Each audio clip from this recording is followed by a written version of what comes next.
The file was stamped in red, not the bright red of warning signs or traffic lights. This was the dull, bureaucratic red of a government stamp that had been pressed onto paper so many times the ink had grown tired of meaning anything. But Colonel Harlan Webb had learned over 31 years of service that the tired-looking stamps were always the ones that kept you up at night. He sat alone in the small conference room at Fort Calloway, Nevada, at 6:47 in the morning. The overhead light hummed. Outside, the desert was just beginning to turn from gray to gold. He had a cup of coffee going cold at his elbow and 12 pages of declassified intelligence spread across the table in front of him. Operation Redline. He had requested this file 3 times over the past 5 years. Each time he had been told it remained classified. Each time he had accepted that answer and gone back to his work. He was a colonel, not a general. There were rooms he was not allowed to enter. He understood that. He had always understood that. But 2 weeks ago, someone in Washington had decided that some of those rooms could be opened now, that enough time had passed, that whatever damage the truth could do had already been done by the silence. So here was the file, 12 pages, 12 names. He read slowly the way he had learned to read documents that mattered, not for speed, for weight, for the things between the sentences. The unit was called Black Viper, 12 operators, Tier 1 classification, which meant their names appeared nowhere in any public record, their missions were never formally acknowledged, and their deaths when they came would be filed under categories that told the families nothing true. They had been sent into a region that the official record described only as a denied area. Their mission objective was redacted even in this partially declassified version. What remained was the outcome. All 12 were listed as killed in action. 11 had confirmed recovery of remains. Beside the 12th name, someone had typed a notation in a smaller font, as though hoping it might be overlooked. Body not recovered. Status unknown. Webb stared at that line for a long moment. He had learned in 31 years that status unknown was the military's most dishonest phrase. It did not mean they did not know. It meant they had stopped looking. It meant the cost of knowing had been calculated and found too high. He turned the page. The 12th name was Cole Sarah A. Age at time of operation 23. No further personal information was included in the declassified portion of the file, just the name, the age, and the notation that she had not been recovered. Webb closed the file. He picked up his coffee and found it cold. He drank it anyway. 5 years ago, he had been a lieutenant colonel pinned down in a building on a hillside that the maps called Hill 9. He had been there with 4 men on what was supposed to be a simple coordination meeting with a local asset. The intelligence had been wrong. It was always the wrong intelligence that killed you slowly because the right intelligence killed you fast and clean. They had been trapped for 6 hours. His radio operator was dead in the first 10 minutes. He had watched his remaining men make the calculations that soldiers make in those moments. The mathematics of survival, who moves when, who covers whom, how many rounds remain, and how far they need to stretch. He had done his own calculations. He had not liked the answers. And then one by one, the men outside the building had stopped moving. 11 of them over the course of those 6 hours. He had never seen where the shots came from. He had never heard a sound that did not belong to the desert wind and the distant percussion of a conflict that was officially not happening. The men outside simply fell, and the silence between each falling grew longer, as whoever was out there worked with a patience that was not a virtue, but a technical requirement. He had walked out of that building at sundown. He and one other man who died of his wounds 3 days later in a hospital that had no record of the engagement that put him there. Webb had filed his report. He had described what he remembered. He had been told politely and firmly that certain details would remain outside the official record. He had spent 5 years wondering who had been on that hillside, who had stayed out there while he walked away. Now he knew the name. Cole Sarah A., age 23. His phone rang. He looked at the screen. Fort Calloway security desk. He picked up. The voice on the other end belonged to Specialist Denny Farrow, who worked the morning shift and was not a man given to unnecessary communication. Farrow said 4 words before Webb was already standing reaching for his jacket. "Sir, you need to come." The drive from the administration building to the training range took 4 minutes in a vehicle. Webb walked it in 6, cutting across the parade ground with the long stride of a man who had somewhere to be and had not yet decided what he would do when he got there. He heard the range before he saw it. Not gunfire. The absence of gunfire. A training morning at Fort Calloway had a sound to it, a rhythm of shots and commands and boots on gravel. What Webb heard as he came around the corner of the Armory building was something different, a held breath, the particular silence of a group of people who have stopped what they were doing because something has made them uncertain of what to do next. There were 22 recruits on the range that morning. They stood in a loose formation to the left of the firing line, and they were not looking at each other. They were looking at a figure at the center of the line. Sergeant Bridger Holt stood 6 feet from her, with his arms at his sides and an expression that Webb had never seen on Holt's face before. Holt was 45 years old, had done 2 tours in Afghanistan, and had been training recruits at Fort Calloway for 4 years. He was not a man who lost the threat of a situation. He had lost it now. The woman at the center of the line was small, 5'4", perhaps 5'5". She stood with her back partially turned to the group, her weight distributed, with the kind of unconscious precision that most people never achieve even after years of deliberate practice. Her hair was tied back, her posture was relaxed, her hands were at her sides. Webb stopped walking. He could see from 20 meters away the edge of the tattoo where her shirt had shifted when she adjusted her stance. A dark coiling shape, the head of a snake against pale skin at her ribs, and something else, a number. He did not need to be closer to read it. He had seen Black Viper unit markings twice in his career. Once in a briefing room projected on a wall. Once on the wrist of a man whose body was being loaded into a vehicle that had no unit marking of its own. He walked the rest of the distance to the firing line. Holt turned when he heard the footsteps and began to say something procedural about range safety and the morning's training schedule. Webb raised one hand and Holt stopped. The woman had not moved. She did not turn around immediately. When she did, it was without hurry, the movement of someone who had already assessed everything worth assessing and had no remaining concerns about the outcome. Her eyes were gray, not an unusual color, but an unusual quality. The kind of steady that is not the absence of thought, but the presence of too much of it compressed into something that looked from the outside like calm. She looked at Webb. He looked at the tattoo. A black snake coiled around a single bullet. The snake's head resting at the base of the bullet's tip, and at the tail worked into the scales in thin, careful lines. BV-12, stand down, Sergeant Webb said. His voice came out quieter than he intended. Clear the range. Holt did not question it. He turned to the recruits and began moving them back with the practiced efficiency of a man who has learned that certain orders are given for reasons that will be explained later and not questioned now. Webb watched them go, almost all of them. One did not move immediately. A young man at the far end of the formation leaned 22 at most, with the kind of jaw that had not yet decided what shape it was going to settle into. He was staring at the tattoo with an expression that Webb could not immediately read. Not shock, not curiosity, something older than either of those things. Move, Mercer, Holt said, and the young man moved. Then it was just Webb and the woman on the firing line, and the Nevada desert and the morning light coming in flat and clean from the east. Webb looked at her for a moment without speaking. He had prepared somewhere during the walk across the parade ground a version of this conversation. It involved procedure. It involved the proper channels for verifying identity and the appropriate next steps for a situation without clear precedent in the Fort Calloway Operations Manual. He said none of that. He said BV-12. That's your unit designation. She looked at him steadily. She did not look away, and she did not look down, and she did not do any of the things that people do when they are uncertain of their ground. She said, no, sir. That's how many I didn't bring home. The desert wind moved through the range. Somewhere behind the armory, a door closed. The flag at the far end of the compound made a single sharp crack against its pole.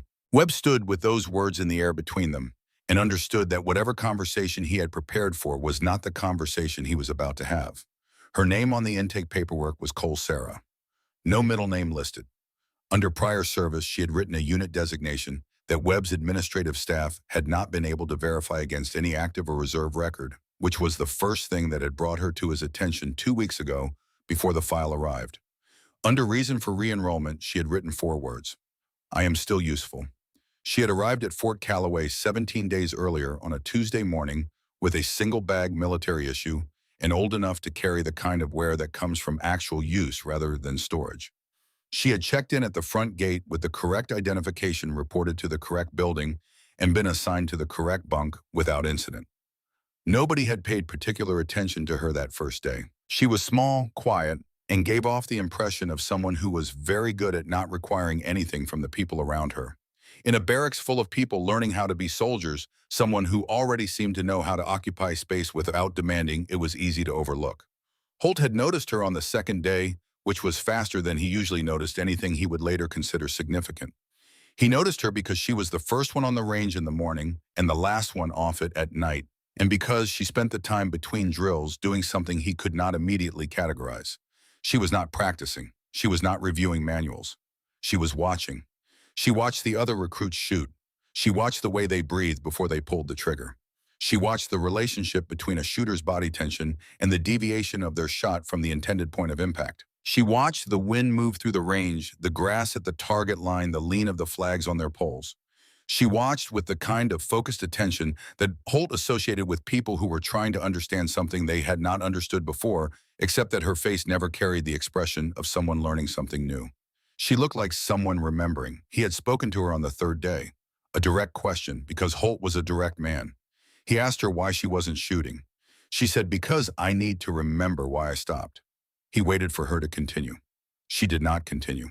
He walked away and filed the exchange in the part of his mind reserved for things he did not yet understand but suspected he eventually would. The recruits had their own relationship with Sarah Cole. It began with distance and progressed toward mockery, with the efficiency of a group of young people who have found a shared target. She did not engage with it. She did not react. She did not attempt to win them over or defend herself or explain her presence among them in any way that would have satisfied their questions. Private Callum Mercer was the loudest of them, which Holt had noted without surprise.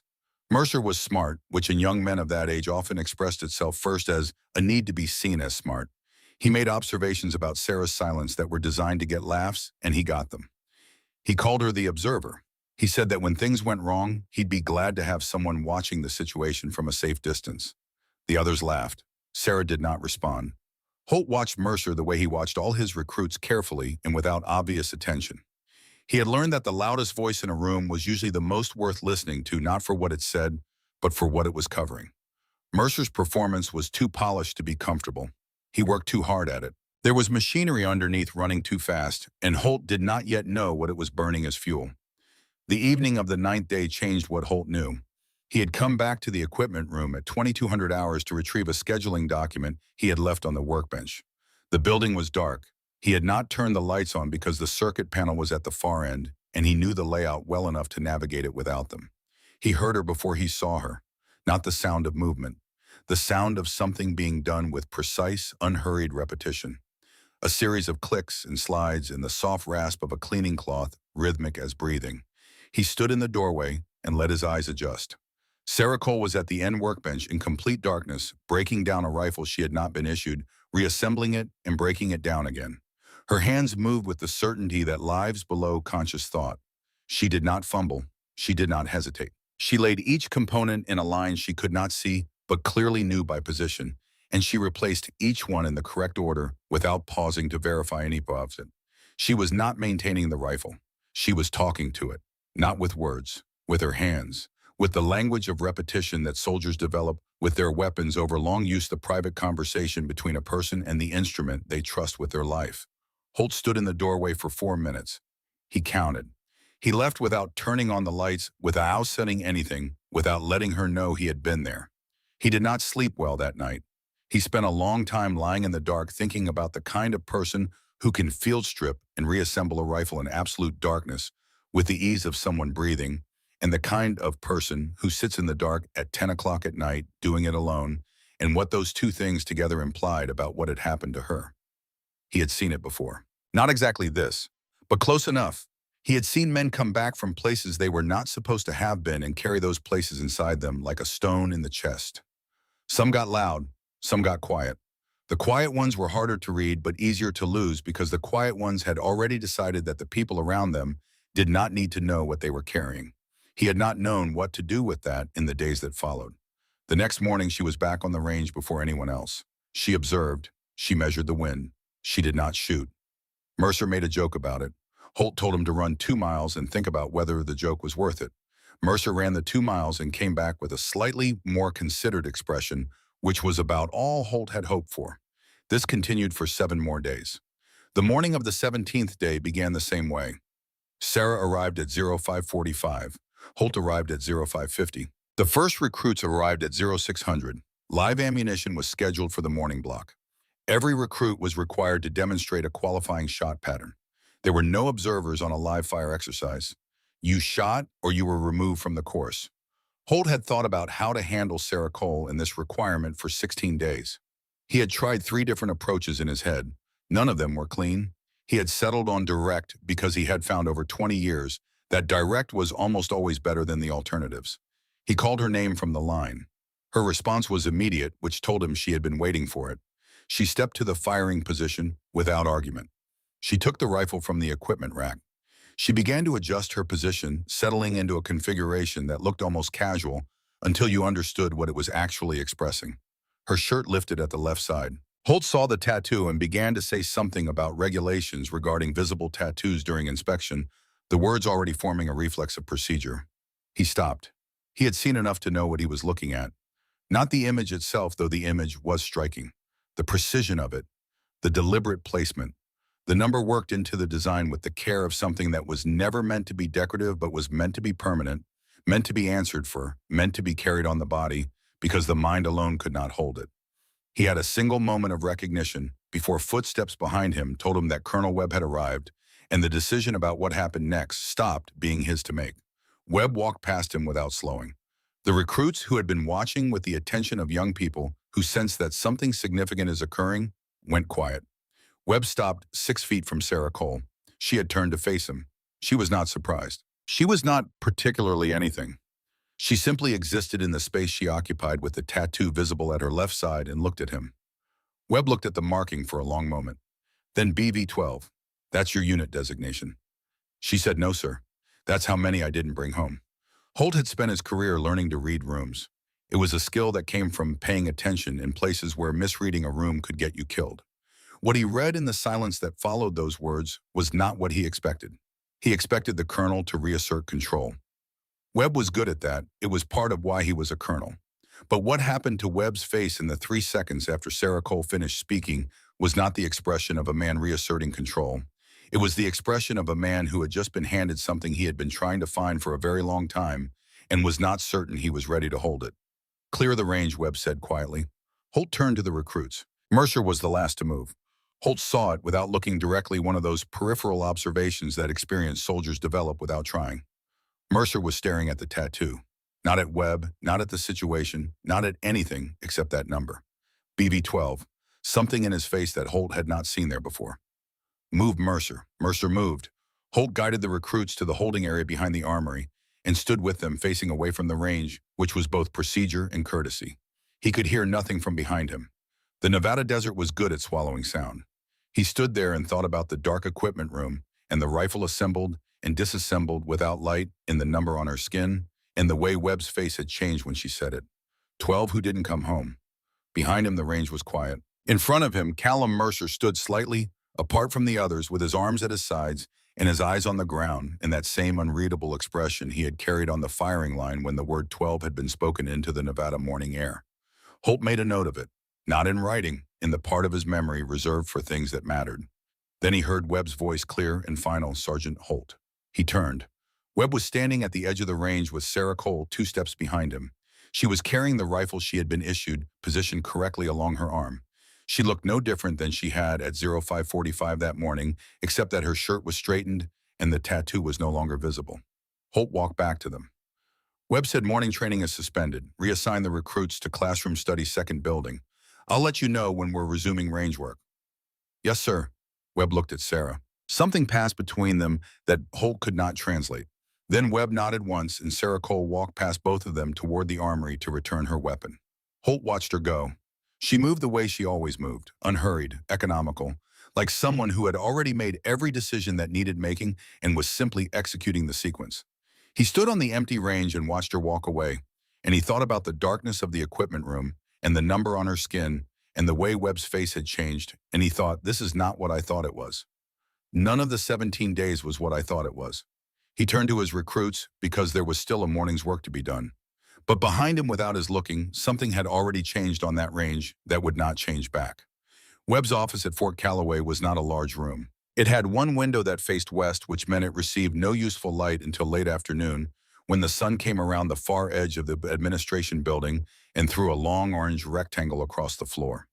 At a few minutes past 9 in the morning, the room was lit by the overhead fluorescent and a desk lamp that Webb had owned for 11 years and carried to every posting because it was the right color temperature for reading documents without a headache. There were 2 chairs in front of his desk. Sarah Cole sat in the one on the left. Webb sat behind the desk.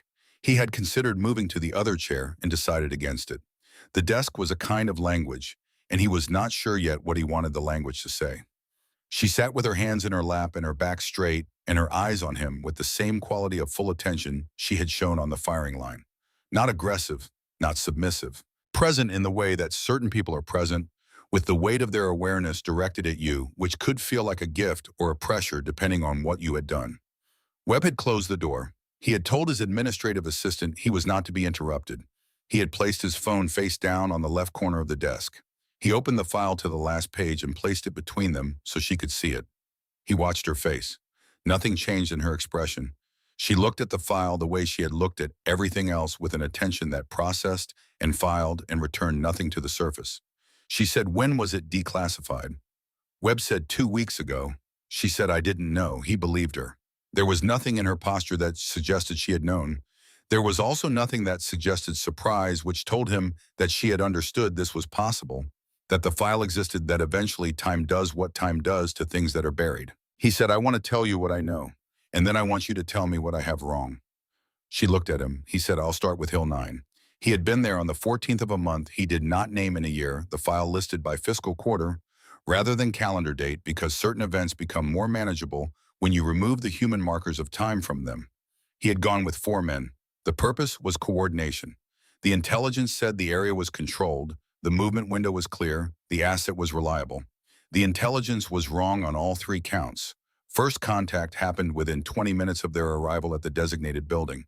He lost his radio operator in the initial exchange and his communications equipment in the same exchange, which meant that what began as a bad situation became a sealed one. No way to call for support. No way to report their position. No way to do anything except hold the building and calculate how long they could continue doing that. 6 hours. He described it without performance because he was 60 years old and had learned long ago that performance was for people who were not sure enough of their material. He described the stairwell they held on the 2nd floor, the sound of the street below, when it went quiet in a way that was different from the quiet of emptiness, the way his one remaining man's breathing changed over the course of those hours, the mathematics of ammunition, the calculations you make when the numbers do not add up to anything survivable. And then, he said, they started falling, the men outside, one at a time with gaps between them that I couldn't predict. I thought at first it was a positioning issue, that they were moving and something in their movement was exposing them. It took me 40 minutes to understand what was actually happening. He paused. He said, "I thought there was a team, at minimum 3 operators covering different angles. The positions I could infer from the shot angles, the spread across the street, the way the overwatch positions were cleared before the ground level threats. That is not one person's work. That is a coordinated pattern. You don't run that with one shooter." He looked at her. He said, "That is what I told them. In the debrief. 3 to 5 operators, unknown unit, no visual identification. That is what is in my report." Sarah said, "How many reports did they let you file?" He said, "1. She said, "Then that's the one they wanted." A silence. He said, "Where were you?" She said, "Clock tower, 3rd floor, 873 meters from your position at the northeast corner of the building."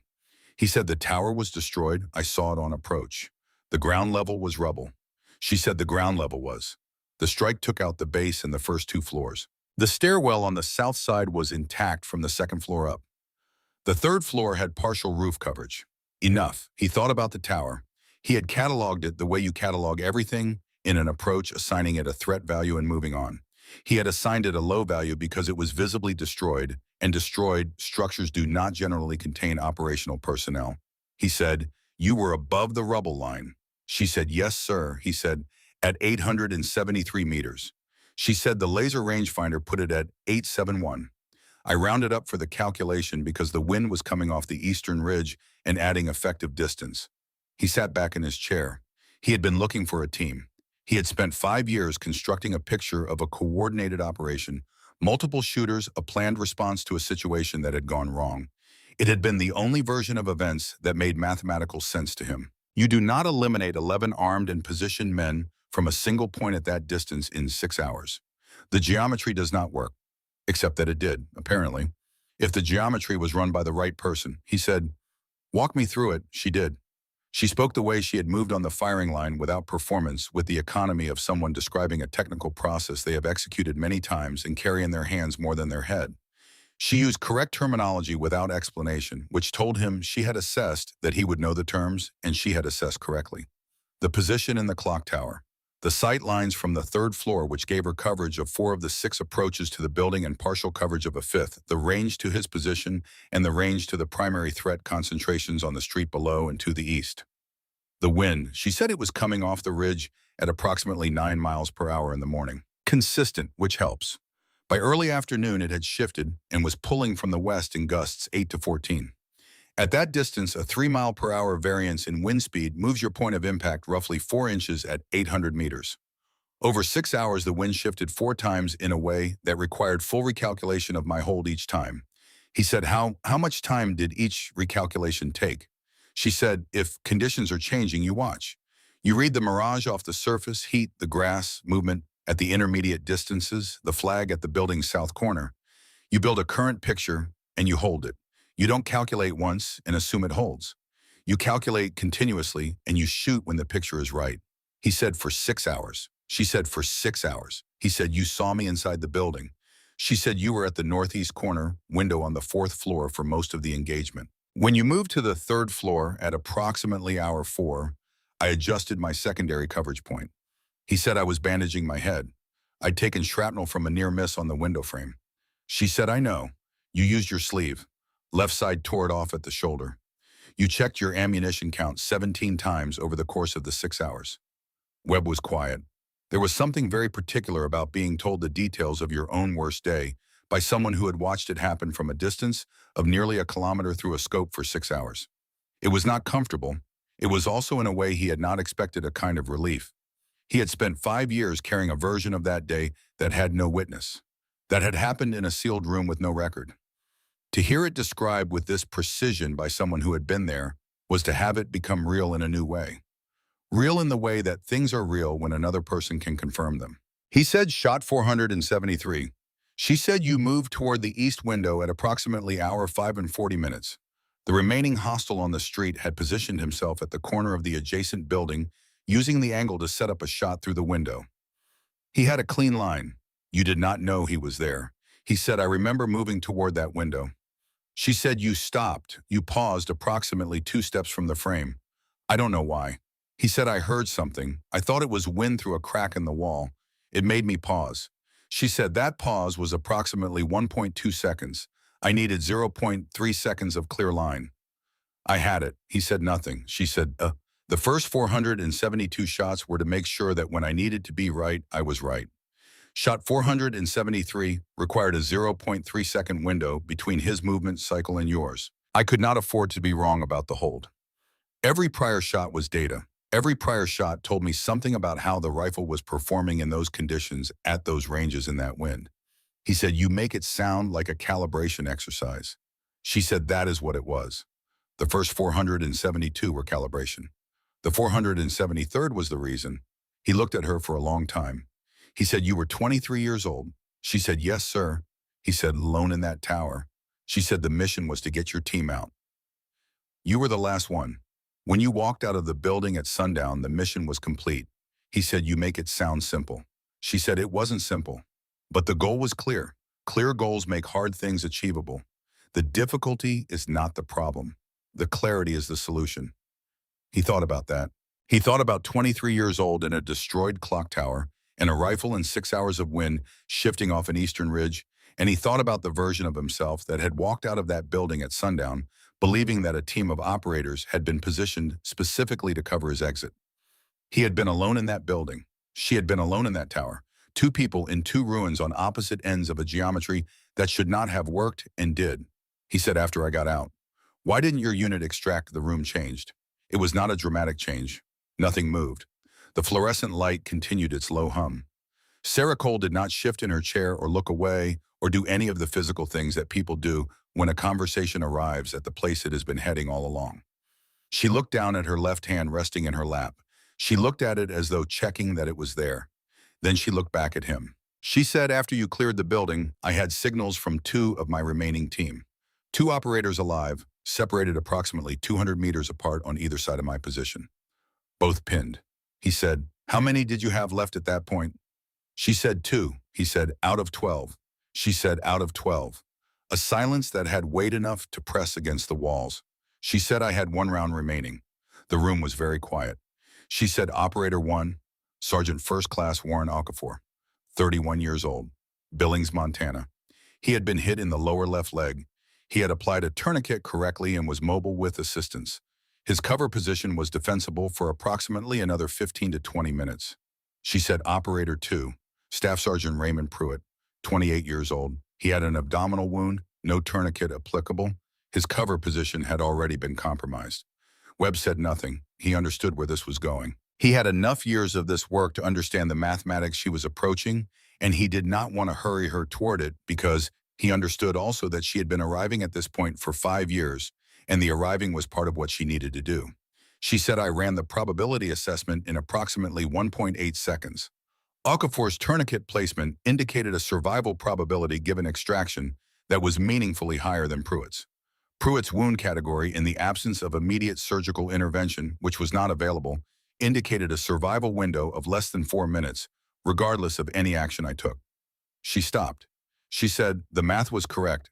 I have run it again many times in 5 years. The math has always been correct." She looked at him. She said, "And it has never once made me feel less wrong about it." Webb sat with that. He was 60 years old. He had spent 31 years in service. He had made decisions in the field and behind the desk that people had died because of some of them good decisions and some of them bad ones, and the distinction between good and bad had over time become less useful to him than the simpler fact that people had died. The reasons for the dying did not change the dying. He said, "Okafor." She said he died 9 days later. Infection set into the wound during extraction. The medical facility they brought him to was not equipped for what he had. He died in a place that had no record of the engagement that put him there for a mission that was never officially conducted. She said, "I chose him because the math said he would survive." He did not survive. The math was correct.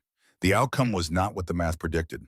These are both true simultaneously, and there is no version of that which becomes easier over time. Webb said, "What was he like?" It was not a question about the engagement. She knew that. She heard the distinction in it, and she held it for a moment the way you hold something you have not been offered before. She said he always carried extra ammunition. He said it was better to carry more than you needed than to need more than you carried. He made the same joke every time he said it, the exact same words, and every time he said it, you could tell he thought it was the first time, and it never got less funny to him. She paused. She said he called his mother on the 14th of every month. I know because we shared a communication window on those days, and he was always early for it. He was never late for anything. She said, "I know all 12 of them. I have known them every day for 5 years. Their names and their habits and the things they said when they thought nobody was listening." "I don't know why I'm telling you this." Webb said, "I do." She looked at him. He said, "Because you've been carrying it alone. And alone is not the right shape for weight like that." She received what he said with that quality of full attention she gave to everything processing it, considering it, returning nothing immediately to the surface. Then she said, "I don't know what I'm doing here. I mean that as a genuine statement, not a question. I applied for this program, and I arrived, and I have been here for 17 days, and I still do not fully know what I believe this would accomplish." He said, "What do you think it might accomplish?" She said, "Pruitt used to say that the only cure for the thing that happens to you after work like this is to go back to the beginning of it and do it again, knowing what you know and see if you can do it without losing what you lost the first time." She said, "I don't know if that's true, but I came here to find out." Webb said, "And the range, 17 days, not shooting." She said, "I told Holt on the 3rd day. I needed to remember why I stopped." He said, "And have you?" She said, "Not yet, but I'm closer than I was." He opened his mouth to say something, and a knock came at the door. Not the brisk knock of an aide with paperwork. The knock of someone who had been standing outside working up to it, rehearsing the confidence of it before committing. Webb said, "Come in." Holt opened the door. He looked at Webb and then at Sarah and then at Webb again, with the expression of a man who has just received more new information than he expected and is doing a creditable job of absorbing it. He said, "Sir, Mercer is asking to speak with you. Both of you." Webb said, "What does he want?" Holt said, "He wouldn't tell me, but he knew a name before I said it. The name Reed. He knew it, sir, And whatever it means to him, you need to hear it from him directly. The room was very quiet. Sarah Cole had gone still. Not the stillness of someone holding themselves in place, but the stillness of someone on whom something has landed, something they had not seen coming from this direction. Her eyes were on the middle distance between the desk and the door. Whatever she was seeing was not in the room. Webb said, "Send him in." Holt stepped aside, and Private Callum Mercer came through the door, 22 years old, carrying in his face the expression he had worn on the firing line when the number 12 had been spoken into the Nevada morning air. Up close in the office light, Webb could read it now for what it was. Not confusion, not the posturing of a young man looking for a confrontation. The look of someone who has carried a question for 5 years and has finally arrived at the room where the answer might exist. He stood in the doorway and looked at Sarah Cole. He said, "Was Reed Mercer one of the 12? The question had a weight that belonged only to questions which have been held inside a person for a very long time. They carry a different density than ordinary words when they finally come out. They take up more space. They change the temperature of the room they enter." Sarah Cole looked at Callum Mercer without speaking. Webb watched her face. He had spent 2 hours learning to read her silences by understanding that the surface tells you something, but the depth tells you more. This silence was different from the ones that had come before it. The previous silences had been the silences of someone choosing carefully from a large amount of available material. This one was different. This was the silence of someone who had not expected to be here in this room, hearing this name come from this direction. She said yes. One word. The way she said it contained everything the word implied. The confirmation. The weight of it. The understanding that saying it would change things for the young man in the doorway in a way that could not be undone. Callum Mercer took a breath. It was the kind of breath you take when you have been holding yourself together for a long time, and the thing you were holding yourself together for has finally arrived. He said, "Was he the one you chose, or the one you didn't?" He said it quietly. There was no accusation in it. Webb had positioned himself to manage the conversation if accusation came, but Callum Mercer did not sound like a young man who was certain of who was responsible for what. He sounded like a young man who had been living with a story that had no shape, only a hole where the shape should have been, and had learned over 5 years that holes like that do not get smaller with time. Sarah said, "Sit down." Not a suggestion, not an order. The tone of someone who understands that what they are about to say requires the other person to be physically stable when they hear it. Mercer came in and sat in the chair to the right of Sarah. Webb stayed behind his desk. Holt remained standing near the door, which he left open. Sarah looked at Callum Mercer with the same quality of attention she gave to everything worth understanding. Then she said Reed was neither. Mercer looked at her. She said the two operators I described to Colonel Webb were Okafor and Pruitt. They were positions 1 and 2 in my coverage map. Reed was position 3, a location I was not aware was occupied until the final 40 seconds of the engagement. She did not soften it, and Webb understood why. Softening it would have been a form of dishonesty, and dishonesty about something like this was a greater harm than the hardness of the truth. She said his radio was destroyed in the initial strike. He could not signal by conventional means. I had been tracking 6 threat positions, 2 known operator locations, and Colonel Webb's building simultaneously for 6 hours. In the final phase of the engagement, with 1 round remaining, my attention was on the 2 operators I knew were alive and the calculation between them. I did not know Reed was in that position until I saw his signal, a non-electronic signal. He had found a piece of broken glass and was using reflected light. She said by the time I confirmed it and understood what I was seeing, the window had closed. Mercer sat very still. His hands were on his knees.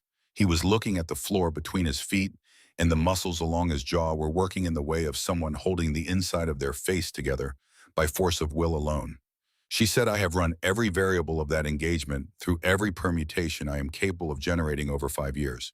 In no version of it does earlier knowledge of Reed's position change the outcome for him. The wound was not survivable without immediate surgical intervention. The timeline did not allow for it under any scenario I can construct. What the information would have changed is what I did in the last 60 seconds, not what happened to him." Mercer said, "But you would have known." She said, "Reese." He said, "You would have known he was there." She said, "Yeah." He said, "And he would have known that you knew." She said, "Yeah." The room held that for a moment. Webb stayed quiet and let it be what it was. Callum Mercer raised his head. His eyes were wet, but his voice when it came was steadier than Webb had expected. There was something in the steadiness that told Webb this was not the first time this young man had held himself together through an act of will alone. He had been doing it in one form or another for 5 years. He said I joined because of Reed, not to be like him. I didn't know what he did. They told us he died in a training accident. We had a funeral with an empty casket. My mother put a photograph in it because there was nothing else to put in. He stopped for a moment. He said I joined because I didn't know what else to do with the not knowing. You can't grieve a training accident that doesn't feel true. You can't grieve a story that doesn't fit the person you knew. So you do the thing the person did. You follow the road they were on, and you hope that eventually the doing of it will make the shape of them clearer. He looked at Sarah. He said, "Has it for you?" She looked at him for a long moment. She said, "I'm still finding out." He nodded, the nod of someone who receives an answer that is not what they hope for, but is more honest than false comfort at the acknowledgement of a fellow traveler, rather than the reassurance of someone who has arrived. He said, "What was he like in the unit?" Sarah said he was the person who remembered everyone's birthday. In a unit where personal information is kept to a minimum, he found out anyway. He never made a production of it, but on your birthday, something would appear. Not always a physical thing, sometimes just a look, an acknowledgement. He had a way of seeing people that made them feel accounted for. She said he was an excellent shot. He had a natural ability to slow down under pressure that most people spend years trying to develop. He told me it came from growing up hunting with your father in poor conditions, that waiting in bad weather for the right moment was the only thing his childhood had prepared him for that turned out to be genuinely useful. Something moved across Mercer's face when she said that. The recognition of a detail so particular and accurate, it could only have come from someone who actually knew the person it described. He said, he said that exact thing to me, about hunting with Dad. He said it was the only thing that transferred. He smiled. It was brief and complicated, the kind of smile that contains too many things at once to be simply one thing. He said, "Thank you."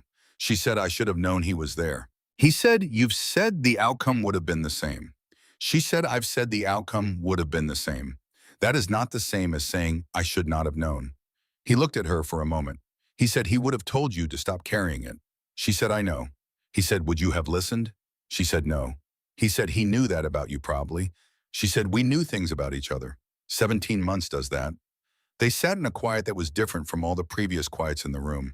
It was not the quiet of things unsaid. It was the quiet of things said that now needed time to settle into their permanent positions, the way newly moved earth needs time to compact, the way a fracture needs time to begin the slow work of becoming something that can bear weight again. Webb looked at Mercer and thought about 22 years old and 5 years of wrong information and a funeral with an empty casket, and he thought about what it meant to carry the shape of something you did not understand, to grieve a story that did not fit the person.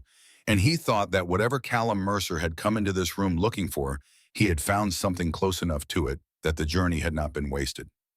Not an answer, a truth, which is not always the same thing as an answer, but is often more durable. Webb sat with Mercer for a few minutes after Sarah left the office.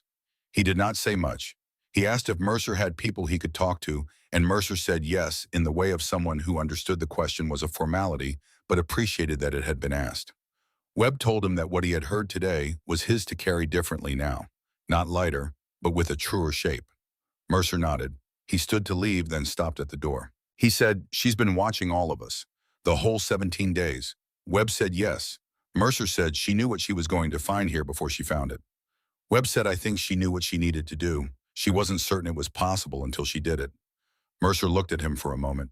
He said, "Same as the clock tower." He left. Webb sat alone with that for a moment. Then he picked up his phone and made a call he had been constructing in the back of his mind since Sarah had said the word Billings out loud in the room where it could be heard. He had contacts and records he had not used for this kind of purpose. The call took 11 minutes and 2 transfers. At the end of it, he had an address, and the address had a name attached to it, and the name was Warren Elias Okafor, which was not the name any official document had used, but was the name a family had placed on a marker in a small cemetery on the east side of Billings, Montana, when they buried an empty casket and chose to make it real, the only way that was left to them. He wrote the location on a piece of paper. He folded it once. He put it in his shirt pocket and went to find her. She was on the range, not sitting, shooting. He stood at the edge and watched her fire 3 shots at targets that required the kind of patience he had just spent 2 hours hearing described. Each shot was clean, each one more settled than the last.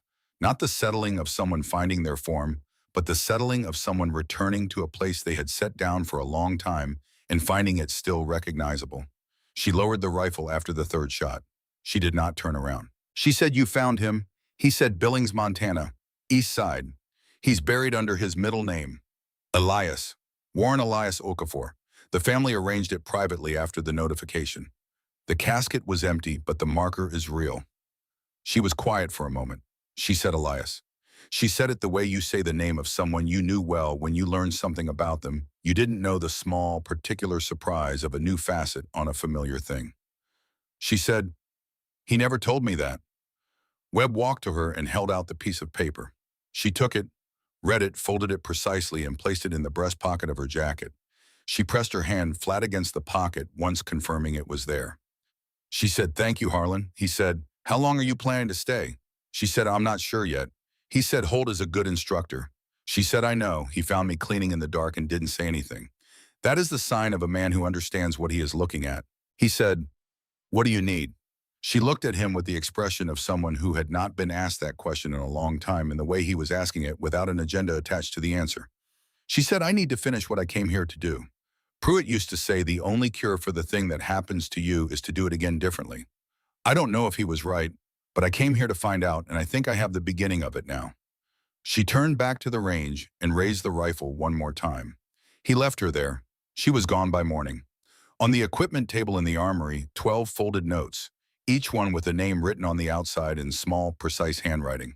Holt found them at 0550 and stood in the armory for a long moment reading his own, which described his instruction correctly in 3 specific places, identified 3 recruits he had been working against rather than with, and contained no sentiment whatsoever, only observation, which was the most useful form of care he had received from another professional in 4 years at this posting.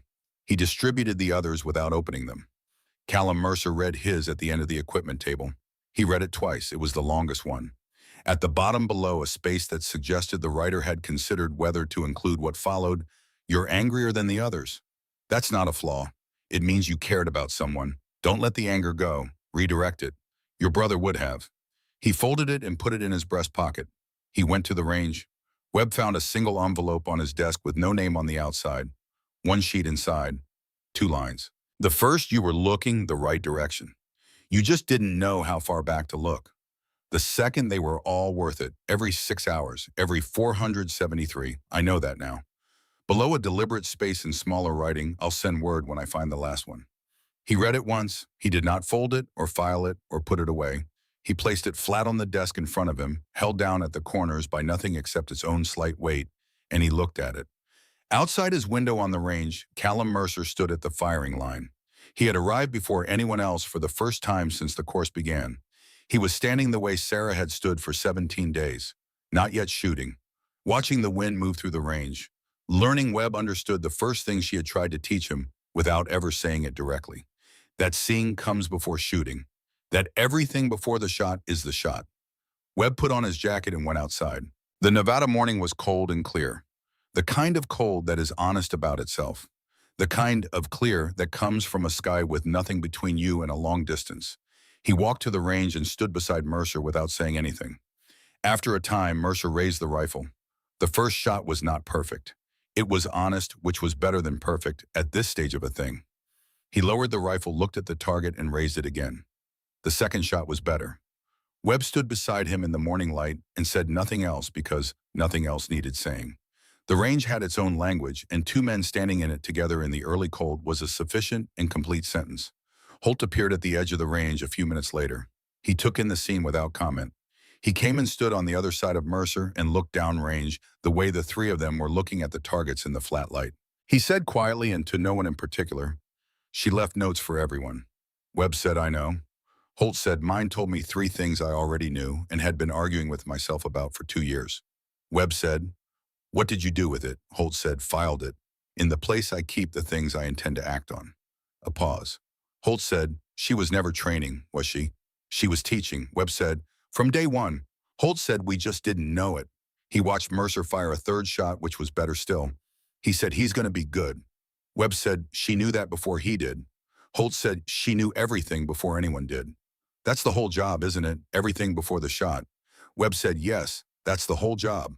They stood together in the morning cold and said nothing more, because the range was doing what ranges do in the early hours when the work is beginning, filling up with the sound of people learning something true about themselves, and that sound required nothing added to it.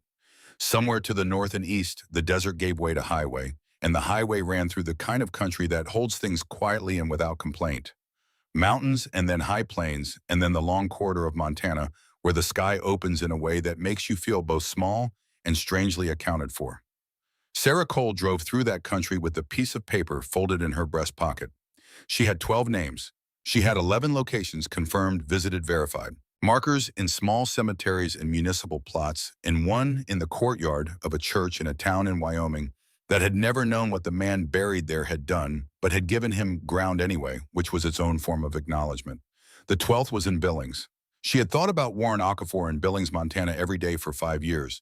She had thought about the 14th of every month, about the joke told 40 times with the same delivery, about extra ammunition in a pack that was never going to feel too heavy. She had thought about 1.8 seconds and a probability assessment and a decision that was mathematically correct and had produced the wrong outcome, which was what mathematically correct decisions sometimes did, which was what she had spent 5 years trying to reconcile and had not yet reconciled and perhaps never would. But she was going to Billings. She was going to stand at a marker with a middle name on it that a family had chosen when the official story gave them nothing true to hold on to, and she was going to say 11 names aloud in the order she had learned them, and then she was going to say his, and that was going to be one version of finishing what she had come to do. Pruitt had said the only cure was to do it again differently. She did not know, driving through Montana in the early morning, whether Fort Calloway had been that, whether 17 days of watching and one morning of being seen and one afternoon of telling it to a man who had needed to hear it constituted doing it again differently. She thought it might be the beginning of it. She thought Callum Mercer reading a note at an equipment table was part of it. She thought the old man standing on the range beside a young man learning to see before he shot was part of it. She thought the 12th location would be part of it. She did not know what came after the 12th location. She had not built the story that far forward. For 5 years, she had lived in a story that moved one direction only back toward Hill 9, back toward the clock tower, back toward 1.8 seconds and the weight of what they had cost. She had not practiced the forward direction. She would have to learn it. She thought, prepared to learn it. The highway ran north through the high plains, and the sky was very large above it, and the light was coming in clean and level from the east, and she drove through it toward the last name on the list she had been carrying since the morning she walked out of a destroyed building in a country that officially she had never been in a unit that officially had never existed, doing work that officially had never been done. Warren Elias Okafor, 31 years old, Billings, Montana. She would be there by afternoon. Webb stood at the window of his office in the late morning and looked at the letter on his desk. He thought about what Mercer had said at the door, same as the clock tower. He thought the young man was right. He thought Sarah Cole had been doing the same thing for 5 years that she had done for 6 hours in a building at 873 meters.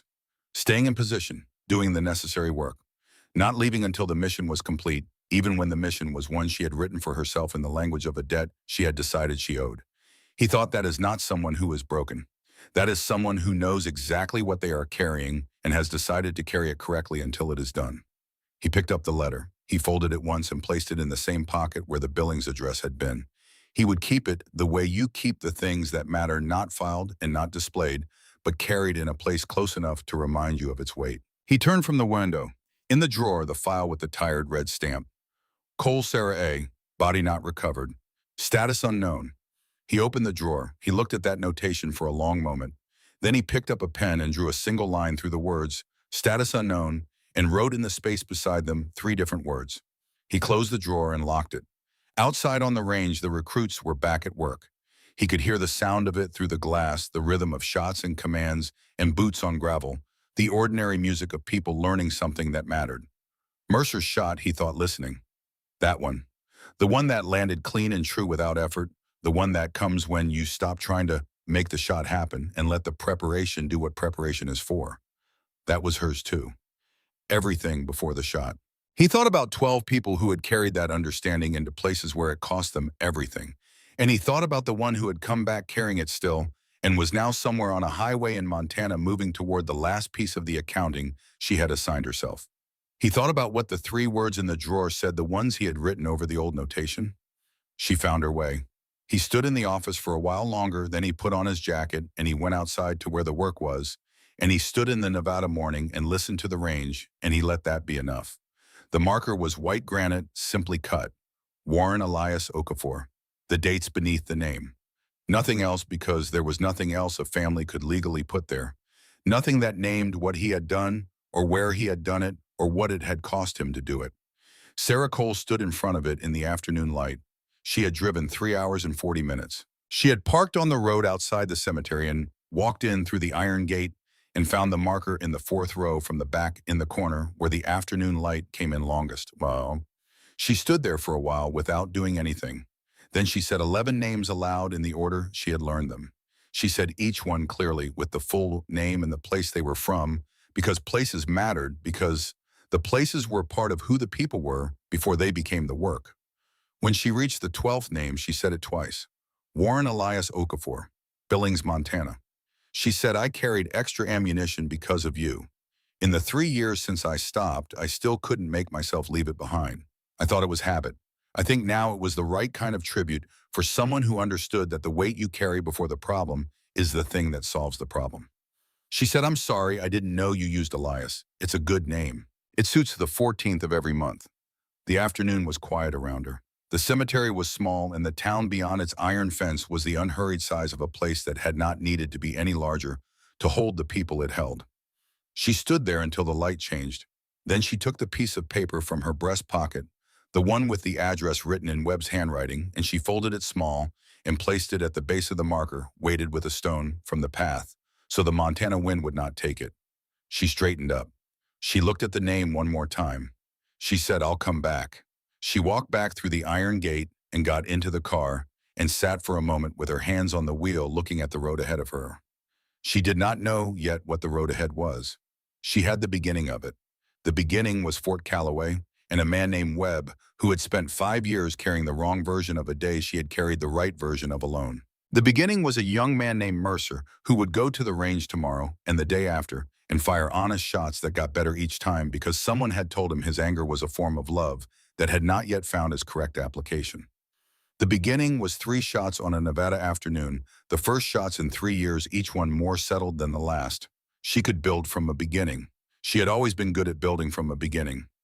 She started the car and drove. At Fort Calloway, the evening settled over the range. The recruits had gone to dinner.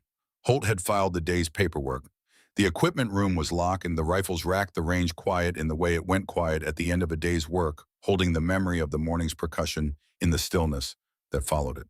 Webb sat at his desk for the last time that day and looked at the letter on the surface in front of him. He looked at it for a long time without moving. He thought about status unknown and what that phrase had meant for 5 years and what it meant now.